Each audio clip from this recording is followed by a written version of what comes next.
So guys, Alexandrine parrot is very special bird, okay? They're very beautiful, as you can see. They're very friendly. You can teach them very well. Step up. Okay, so he steps up if you teach him well. And you can also stroke him, okay? You can stroke Alexandrine, but they don't like it, as you can see. See, I stroke Yo-Yo, but you can see his beak is slightly open. He lets me go, he will let me go under the wing, but he keeps his beak a little bit open, as you can see, okay? So, let's see, he's not gonna bite me, nothing like that. He's a good bird, okay?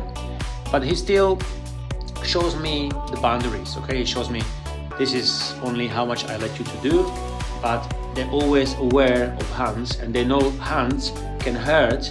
That's why they are always aware, okay? But I never hurt him. But you know, he is a lovely bird, I have to say.